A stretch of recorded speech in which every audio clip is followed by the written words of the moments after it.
Hi friends, এসএসসির মাধ্যমে new রিকন বিজ্ঞপ্তি প্রকাশিত হলো 2024-এ। এখানে ফার্স্টেই দেখো এসএসসির অফিসিয়াল ওয়েবসাইটটা মেনশন করা রয়েছে।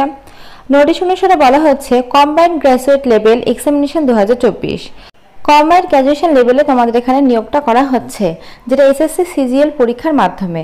তোমাদের সেন্ট্রাল গভর্নমেন্টের যে সমস্ত গ্র্যাজুয়েশনের পদগুলো ফাঁকা রয়েছে সেই সমস্ত পদ পূরণ করার জন্য এসএসসি সিজিএল পরীক্ষার মাধ্যমে তোমাদের এই রিক্রুটমেন্টটা করা হচ্ছে।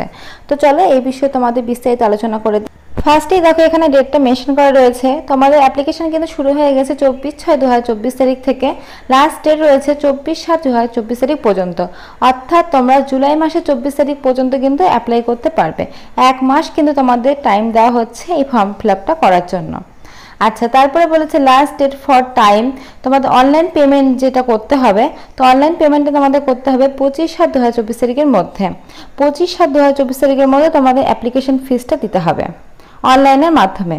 আচ্ছা, তারপরে বলেছে তোমাদের দেখো যে কারেকশনের ব্যাপারটা তোমাদের বলে দিই। অ্যাপ্লিকেশন ফর্ম ফিল আপ করার সময় যদি কোনো রকম তোমাদের ভুল যায়, তো সেই কারেকশনটা তোমরা করতে পারবে 10/8/2024 তারিখ থেকে 11/8/2024 তারিখের মধ্যে। যদি কোনো রকম তোমাদের ফর্ম ফিল আপে ভুল যায় তাহলে কিন্তু কারেকশন করার ডেটটা এখানে দেওয়া হয়েছে। তারপর দেখো তোমাদের এক্সামটা মেনশন করা রয়েছে। টেন্টেটিভ শিডিউল টিয়ার 1 যে তোমাদের এক্সামটা হবে কম্পিউটার বেসে, সেটা হবে সেপ্টেম্বর অক্টোবরে এই বছরই 2024-এ। আর তোমাদের টেন্টেটিভ শিডিউল টিয়ার 2 যে এক্সামটা হবে কম্পিউটার বেসে, সেটা কিন্তু তোমাদের ডিসেম্বরে 2024-এর মধ্যে হবে।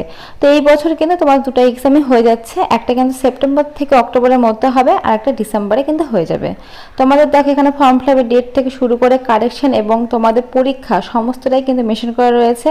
তোমরা চাইলে কিন্তু এখনই ফর্ম ফিল আপটা করতে পারো, করে কিন্তু তোমার প্রিপারেশন নিতে শুরু করে দিতে পারো। কারণ খুব বেশি কিন্তু আর দেরি নাই, কয়েক মাসে হাতে আছে, তাই তোমরা কিন্তু খুব ভালো করে প্রিপারেশন নিতে পারো। আর প্রচুর কিন্তু শূন্যপদ রয়েছে। টোটাল কত শূন্যপদ রয়েছে আমি তোমাদের ভিডিওর মাধ্যমে বলে দেবো, সেটা টোটাল কত শূন্যপদ তোমরা পাচ্ছ। আচ্ছা, এখানে দেখো বিভিন্ন পোস্ট ওয়াইজ কিন্তু তোমাদের মেনশন করা রয়েছে। দেখো ফার্স্টে কিন্তু গ্রুপ বি পোস্ট পাশে কিন্তু এজটা মেনশন করা রয়েছে। 20 থেকে 30-এর মধ্যে তোমাদের বয়স হতে হবে। অ্যাসিস্ট্যান্ট সেকশন অফিসারের জন্য এটা গ্রুপ বি পোস্ট। তো এইভাবে কিন্তু প্রচুর পোস্ট এখানে রয়েছে। গ্রুপ বি, গ্রুপ সি, প্রচুর পোস্ট রয়েছে এবং পে লেভেলটা কিন্তু উপরে মেনশন করে দিয়ে দেওয়া আছে। আর প্রত্যেকটা পোস্টের পাশে পাশে কিন্তু তোমাদের দেখো বয়স সীমাটা কিন্তু মেনশন করা আছে।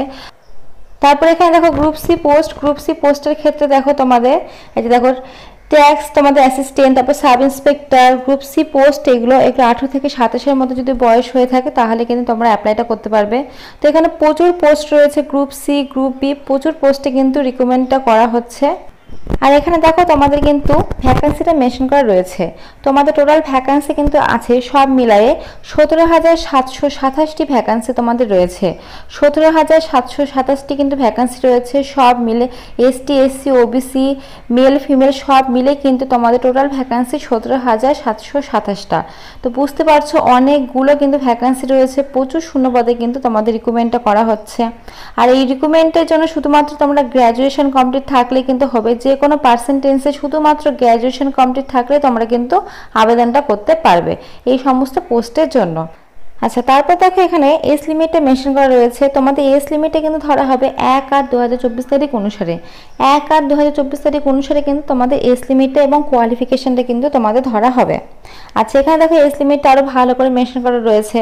যে সমস্ত পোস্ট 18 থেকে 27-এর মধ্যে বলেছে, সেই সমস্ত পোস্টে যেসব ক্যান্ডিডেট তোমরা অ্যাপ্লাই করবে তাদের কিন্তু জন্মসালটা হতে হবে 02/08/1997 থেকে 01/08/2006-এর মধ্যে। তারপর দেখো বলেছে 20 থেকে 30 বছরের মধ্যে যে সমস্ত পোস্টে তোমরা অ্যাপ্লাই করতে পারবে সেই সমস্ত ক্যান্ডিডেটের 02/08/1994 থেকে 01/08/2004-এর মধ্যে যদি জন্ম হয় তবে কিন্তু অ্যাপ্লাইটা করতে পারবে। তারপরে দেখো 18 থেকে 30-এর মধ্যে যে সমস্ত পোস্ট রয়েছে সেই সমস্ত পোস্টের ক্ষেত্রে 02/08/1994 থেকে 01/08/2006-এর মধ্যে জন্ম হতে হবে। তারপর লাস্টেরটা বলেছে 4 নম্বর 18 থেকে 32-এর মধ্যে যে সমস্ত পোস্টের জন্য তোমরা অ্যাপ্লাই করতে পারবে সেই সমস্ত পোস্টের ক্ষেত্রে যে সমস্ত ক্যান্ডিডেট অ্যাপ্লাই করবে তাদের বয়সের লিমিটটা বলেছে 02/08/1992 থেকে 01/08/2006-এর মধ্যে যদি তোমাদের জন্ম হয়ে থাকে তাহলে কিন্তু তোমরা অ্যাপ্লাইটা করতে পারবে। তো তোমাদের বয়সের ক্যাটাগরি অনুসারে তোমরা দেখে নেবে কত সালের মধ্যে তোমাদের জন্ম হয়েছে, সেই হিসাবে কিন্তু পোস্ট ওয়াইজ তোমরা অ্যাপ্লাইটা করতে পারবে। তারপর এখানে দেখো তোমাদের বয়সের ছাড়টা কিন্তু মেনশন করা রয়েছে।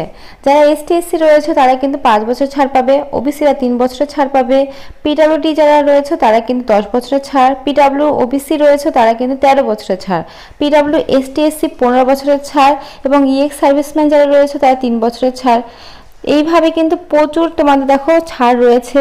তো তোমরা কিন্তু যে সমস্ত এজের লিমিটেশনটা করে দিয়েছে তার উপরে তোমরা ছাড় পাচ্ছ, তো সেই হিসাবে তোমরা তোমাদের বয়স ক্যালকুলেশন করে কিন্তু তোমরা পোস্টের জন্য অ্যাপ্লাইটা করতে পারো। তো চলো পরের পৃষ্ঠায় বাকি ডিটেইলসগুলো বলে দিই। এসেন্সিয়াল কোয়ালিফিকেশনও কিন্তু তোমাদের 1/8/2024 তারিখ অনুসারে ধরা হবে, যেটা আমি একটু আগে কিন্তু তোমাদের বলে দিয়েছি। আচ্ছা, তোমাদের এখানে দেখো যে পোস্টে মেনশন করা রয়েছে জুডিশিয়াল অফিসারের ক্ষেত্রে তোমাদের কিন্তু নর্মাল গ্র্যাজুয়েশন পাস হলেই কিন্তু তোমরা করতে পারবে, যে কোনো পার্সেন্টেজ নিয়ে করলেই কিন্তু তোমরা অ্যাপ্লাইটা করতে পারবে। এটা গ্রুপ সির পোস্টের ক্ষেত্রে আমি বলছি। গ্রুপ বি পোস্টের ক্ষেত্রে অনেক ক্ষেত্রে তোমাদের বলা আছে এক্সপিরিয়েন্স লাগবে। তো সব পোস্টের ক্ষেত্রে না, গ্রুপ বির কিছু কিছু পোস্টের ক্ষেত্রে তোমাদের বলা আছে এক্সপিরিয়েন্স লাগবে, কিছু কিছু পোস্টের ক্ষেত্রে কিন্তু বলা নেই। তবে বেশিরভাগ পোস্টের ক্ষেত্রে তোমরা যদি নর্মালি গ্র্যাজুয়েশন পাস করে থাকো এবং যে কোনো পার্সেন্টেজ নিয়ে তাহলে কিন্তু তোমরা অ্যাপ্লাইটা করতে পারবে। যেগুলোর ক্ষেত্রে তোমাদের বলেছে এক্সপিরিয়েন্স, তোমাদের যদি এক্সপিরিয়েন্স না থাকে তাহলে সেই সমস্ত পোস্টগুলো অ্যাভয়েড করে যেগুলোতে এক্সপিরিয়েন্স চাইনি সেগুলোতে কিন্তু তোমরা অ্যাপ্লাইটা করতে পারো। তোমাদের এজ লিমিট থেকে শুরু করে সবই কিন্তু 1/8/2024 তারিখ অনুসারে কিন্তু তোমাদের ধরা হবে।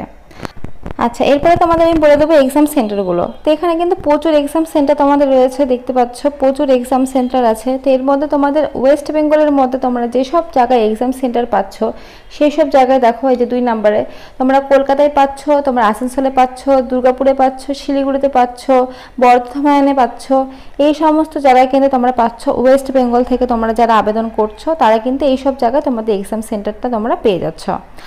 আচ্ছা, এরপরে এখানে বলা হয়েছে দেখো টিয়ার 1 টিয়ার 2 তোমাদের এক্সামিনেশন হবে। তো টিয়ার 1 এর ক্ষেত্রে তোমাদের এক্সামটা আগে হবে।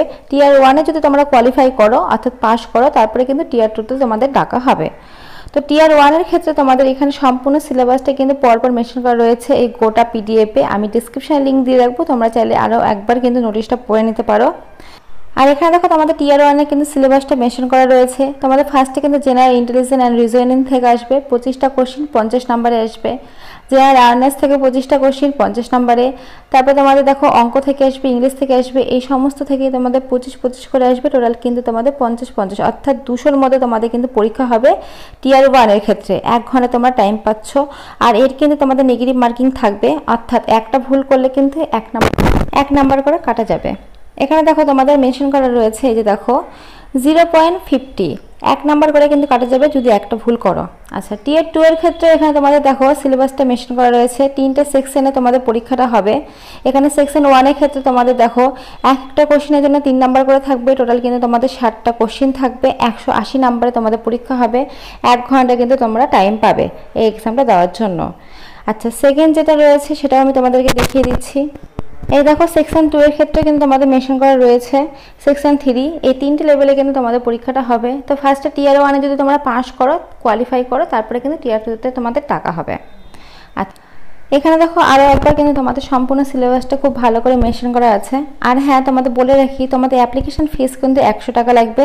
যারা জেনারেল রয়েছে এবং ওবিসি রয়েছে ছেলেদের তাদের 100 টাকা লাগবে। বাকি এসটি এসসি ওবিসি তারপর মেয়েদের কিন্তু কোনো টাকা পয়সা লাগবে না, তারা কিন্তু ফ্রিতেই আবেদনটা তোমরা করতে পারবে। তো এখানে দেখো সম্পূর্ণ ডিটেলসটা তোমাদের খুব সুন্দরভাবে আমি বলে দিলাম, ডিসক্রিপশনে লিঙ্কও দিয়ে রাখবো, তোমরা চাইলে কিন্তু আরও একবার দেখে নিতে পারো। তো ফ্রেন্ডস, আজকের মতো এইটুকুই। ভিডিওটা ভালো লাগলে অবশ্যই লাইক করো, আর এখন নতুন নতুন আপডেট পাওয়ার জন্য চ্যানেলটা অবশ্যই সাবস্ক্রাইব করে রাখো। Thank you.